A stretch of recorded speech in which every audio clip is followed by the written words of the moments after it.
তুর্যের মেজাজ বিগড়ালো আরও। দাঁতে দাঁত চেপে সে আরুষকে বলল, তুই আসিস কেন?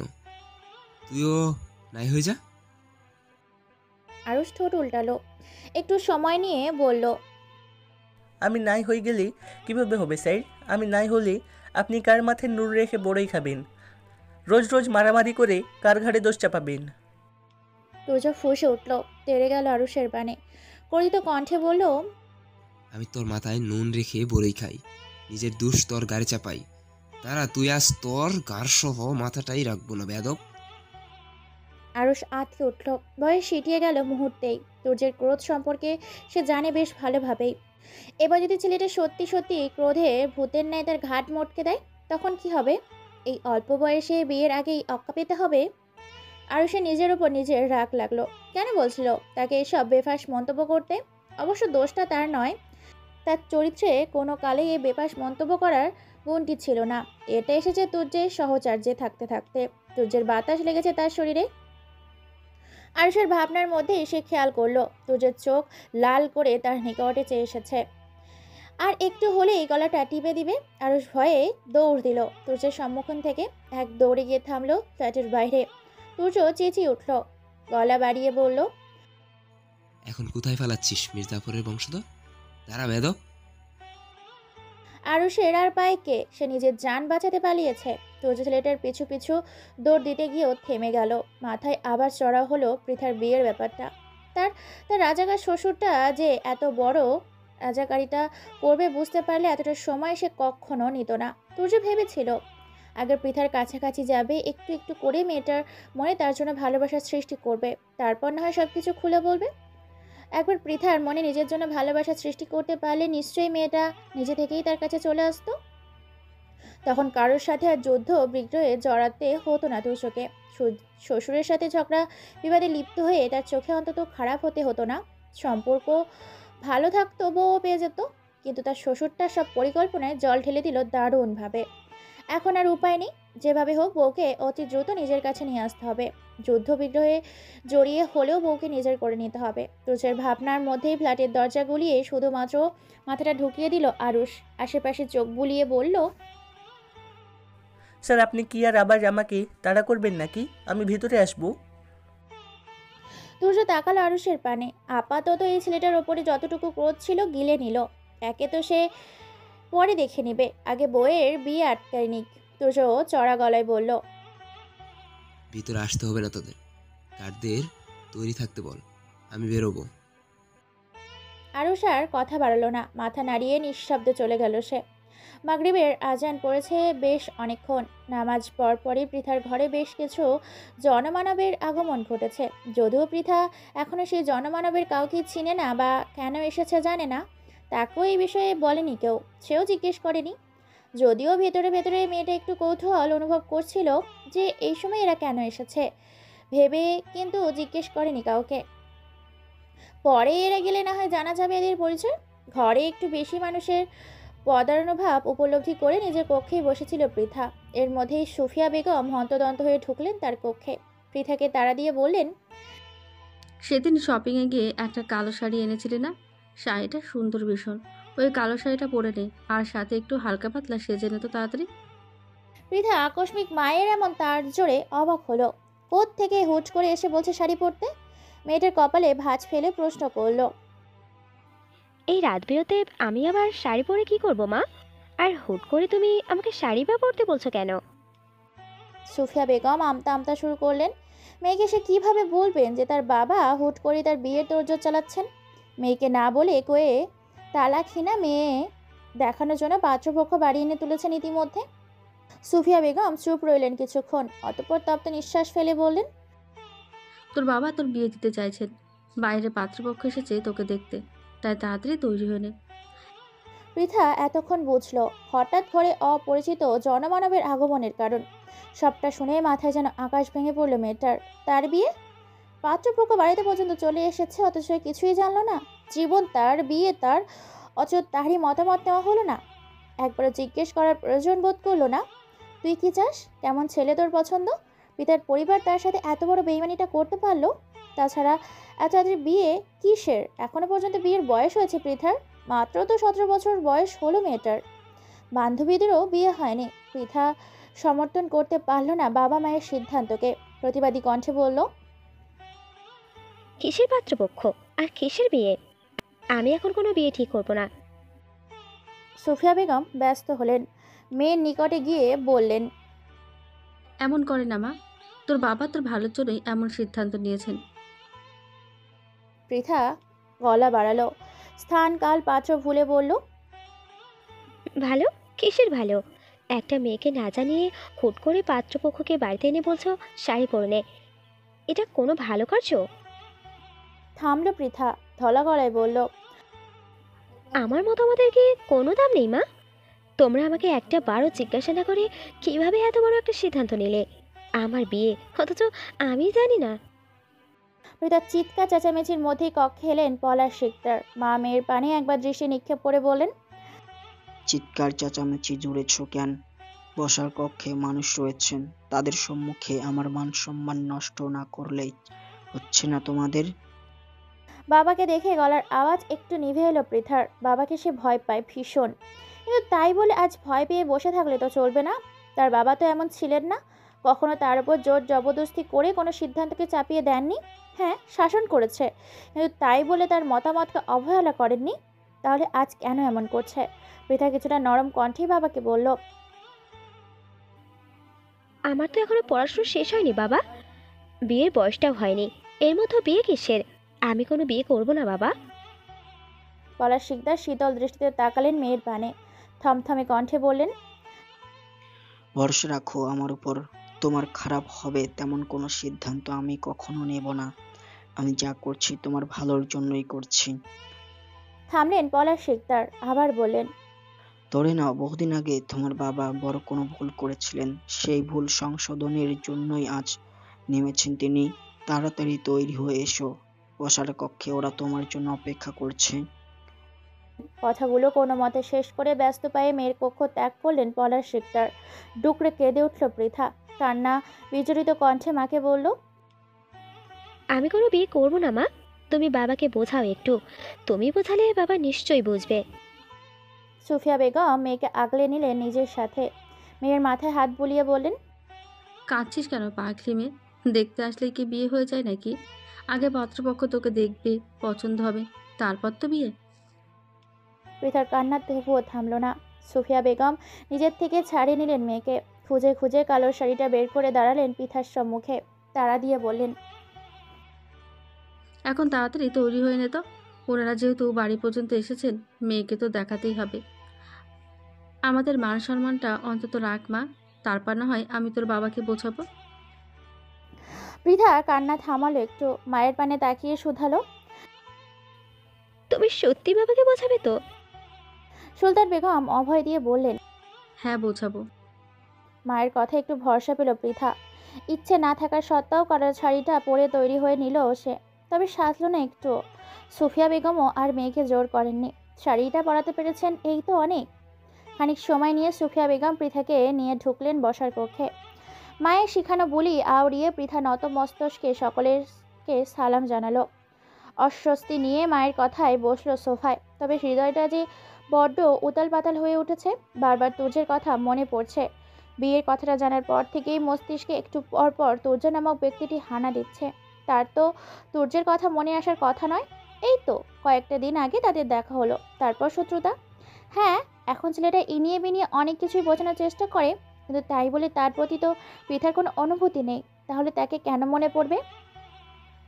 পৃথা উসখুস করে আর চোখে তাকালো সম্মুখে বসা অপরিচিত মানুষগুলোর পানে। আশ্চর্য হলো বেশ। এখানে 3জন পৌর নারী ও 2জন প্রবীণ পুরুষ ব্যতীত আর কাউকেই দেখা যাচ্ছে না। তাহলে পাত্র কোথায়? তার বাবা আবার কোনো বুড়ো লোকের সাথে বিয়ে ঠিক করেনি তো? করতেই পারে।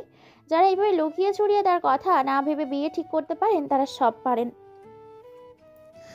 সময় অতিবাহিত হলো। আরও একটু। সম্মুখে উপস্থিত গৌর নারীদের মধ্যে একজন একগাল হেসে পৃথাকে শুধালো। তোমার নাম কি মা? পৃথা উত্তর দিতে ইচ্ছে হলো না।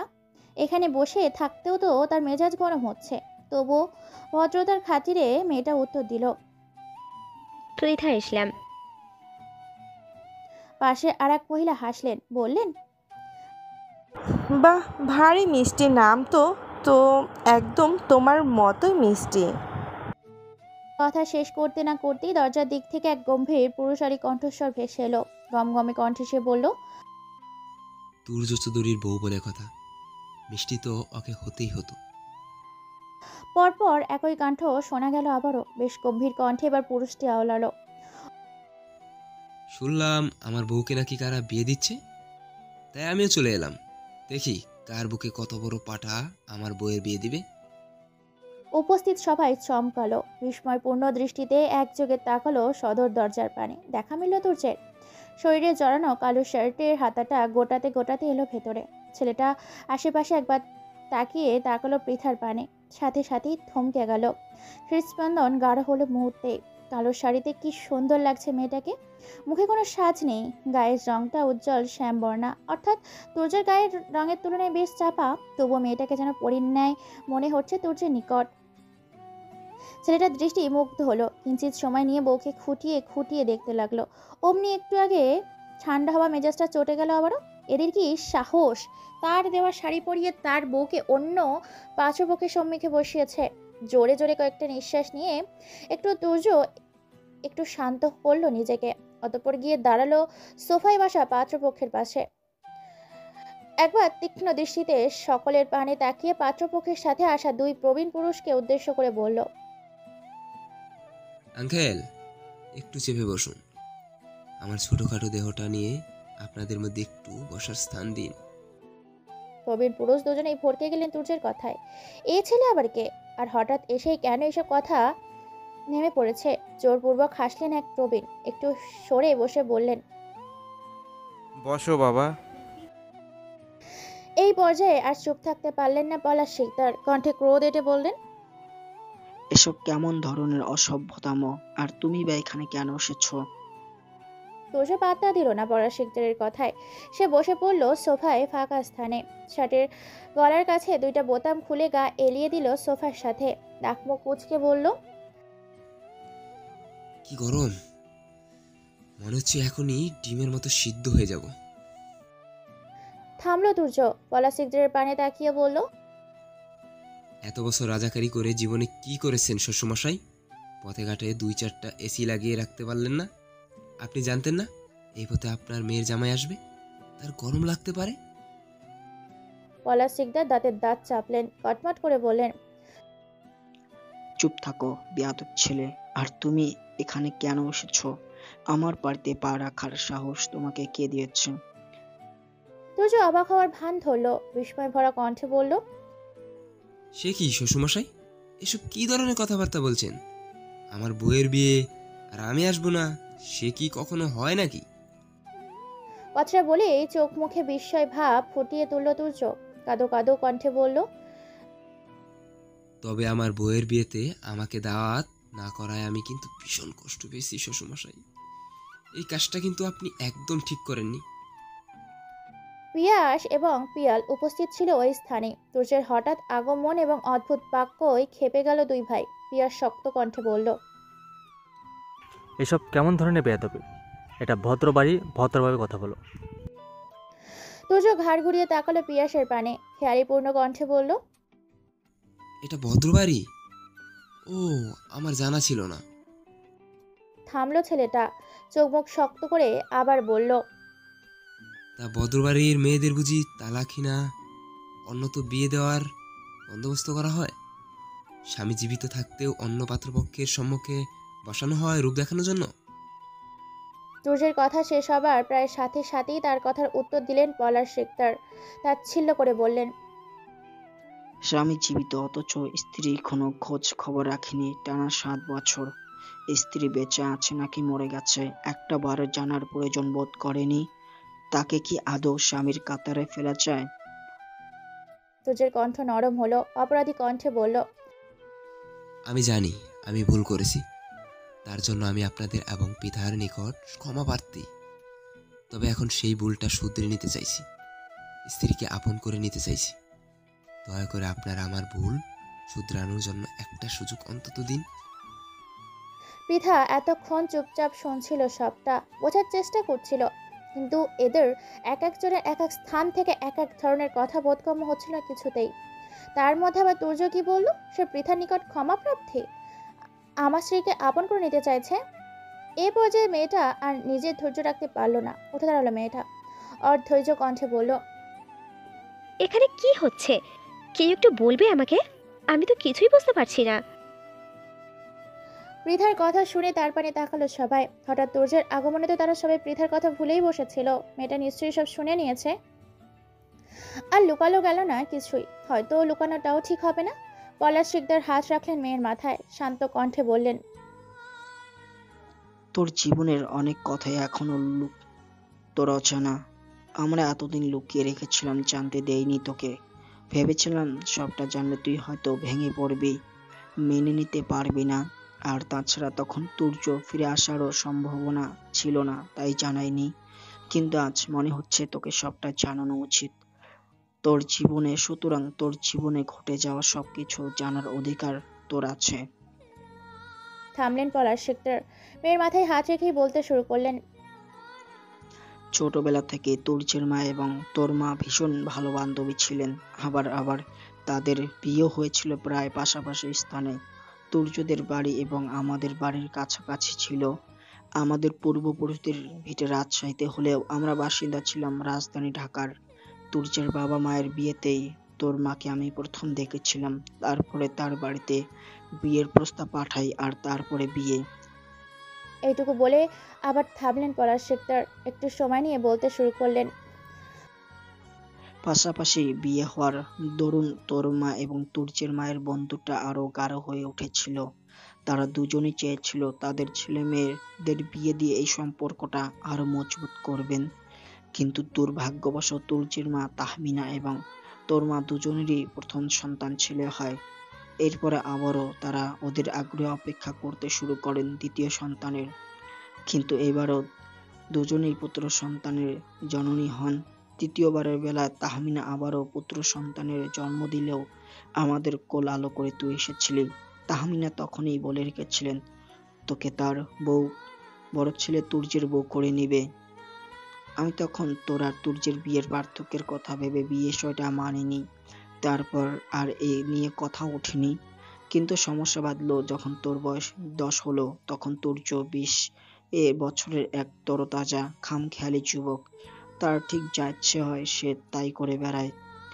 এখানে সেখানে মারামারি, নেতাগিরি, বন্ধুদের সাথে আড্ডা, সভা সমাবেশ, সব স্থানে তুর্যের নাম।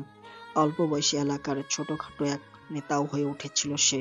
তাহমিনার ভয় বাড়ে ছেলের এমন বকে যাওয়াকে মেনে নিতে না পেরে সিদ্ধান্ত নেন বিয়ে দিবেন ছেলেকে ঘরমুখ করতে ছাড়া নাকি আর উপায় নেই। আমার কাছে তোর হাত চেয়ে বসে তখন। আমিও তুর্যের বকে যাওয়ার স্বভাব এবং তোদের বয়সের পার্থক্য ভেবে তার প্রস্তাব সরাসরি না করে দিয়েছিলাম। কিন্তু শেষ পর্যন্ত তাহমিনার অনুরোধ এবং তোর মায়ের কান্নাকাটিতে নিজের সিদ্ধান্ত অটল থাকতে পারিনি। তোর মাত্র 10 বছর বয়সে এক প্রকার গোপনে তোর বিয়ে দিয়েছিলাম তুর্যর সাথে। কিন্তু সেই কর্মটাই ছিল আমার জীবনের চরম ভুল। তুর্য তোকে মেনে নেননি। বিয়ের আসরে তোর মুখ না দেখে তোকে ত্যাগ করে চলে গিয়েছিল। তারপর আমরা অনেক চেষ্টা করেছিলাম তুর্যের সাথে যোগাযোগ করার, সবটা ঠিক করার, কিন্তু সে করেনি। ধীরে ধীরে বিষয়টা লোক জানাজানি হতে শুরু করলো। ফলস্বরূপ সমাজে তোর গায়েও একটু একটু করে কলঙ্ক লাগাতে শুরু করেছিল। ছোট বলে তারা তোকে ছাড়া দেয়নি মা। অনেকেই কথা তুলেছিল টাকার লোভে তুর্যের সাথে তোর বিয়ে দিয়েছি। অথচ তুর্যদের থেকে অর্থবিত্তে কোনো অংশেই কম ছিল না আমরা। শুরু হলো সমাজে তোকে হেয় প্রতিপন্ন করা। যে অল্প সংখ্যক আশেপাশের মানুষ তুর্য আর তোর বিয়ের সম্পর্কে জানলো, তারা দিন দিন হেয় করতে শুরু করলো তোকে, যা বাবা হিসেবে আমি মানতে পারছিলাম না। আর আমি এও চাইনি আমার ভুলের কারণে তোর শৈশব নষ্ট হোক, তুই সবটা জেনে ভেঙে পড়িস। তাই পুরোপুরিভাবে লোক জানাজানি হওয়ার আগে তোদের নিয়ে এলাকা ছেড়েছি আমি, ঘাটে গেড়েছি রাজশাহীতে। পৃথা সবটাই শুনল মনোযোগ দিয়ে। অক্ষিদয় দিয়ে ভরে উঠল মেয়েটার। এখন তার কাছে সবটা পরিষ্কার। তুষো কেন তার ঠিকানা খুঁজছিল, কেন এতদিন তার সম্মুখে প্রেমময় বাক্য অড়াতো, সবটা পরিষ্কার। কিন্তু এই পুরুষে তাকে ছেড়ে গিয়েছিল, ত্যাগ করেছিল। পৃথার যে নিজের 10 বছর বয়সে বিয়ের কথা মনে ছিল তা নয়, ঠিকই মনে ছিল। কিন্তু যখনই বাবা মায়ের কাছে এই বিষয়ে কিছু জিজ্ঞেস করেছে, তারা বলেছে ওটা পুতুল বিয়ে ছিল। পুতুল তো কথা বলতে পারে না, তাই পুতুলের হয়ে তাকে কবুল বলানো হয়েছিল। পৃথাও আর এই বিষয়ে ততটা মাথা ঘামায়নি। তার মাথাতে একবারের জন্য এই চিন্তা আসেনি তার বাবা মা তাকে মাত্র 10 বছর বয়সেই বিয়ের পিঁড়িতে তুলে দিয়েছিল। পৃথার অজান্তেই তার জীবনে এত কিছু ঘটে গেল। বিয়ে হলো, স্বামী ত্যাগী হলো, অথচ সে জানতেই পারলো না। এরা সবাই মিলে তাকে ঠকিয়েছে। বাবা মা নিজেদের সম্পর্ক অটুট রাখার জন্য 10 বছরের এক মেয়েকে অনিশ্চিত এক ভবিষ্যতের দিকে ঠেলে দিয়েছে। আর যার সাথে বিয়ে দিয়েছিল সেই পুরুষটাও তো শুধুমাত্র নিজের কথা ভেবে তাকে ত্যাগ করে ঠেলে দিয়েছিল অন্ধকারে। কেউ তার কথা ভাবেনি, একটাবারের জন্যও না। যে যা নিজের স্বার্থে শুধুমাত্র ব্যবহার করেছে পৃথাকে।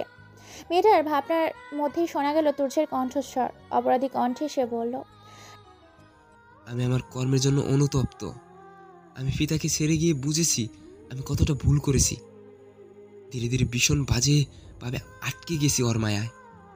আমি ভালোবেসে ফেলেছি পিতাকে, তাই তো আবার ছুটে এসেছি ওকে ফিরিয়ে নিতে। পৃথা পেছন ঘুরে তাকালো তুর্যের পানে। তার ছেলের হাসি হেসে বলল, আপনি আমাকে ছেড়ে গিয়ে বুঝলেন, আমাকে ভালোবেসে ফেলেছেন। আমার বাবা মা বুঝলো তারা ভুল করেছেন। আফসোস শুধুমাত্র আমিই বুঝলাম না। আমার অগোচরে আমার কাছের মানুষগুলোর নিকট তাদের সম্পর্ক রক্ষায়, স্বার্থ রক্ষায় আমি ভীষণ বাজেভাবে ঠকে গেছি।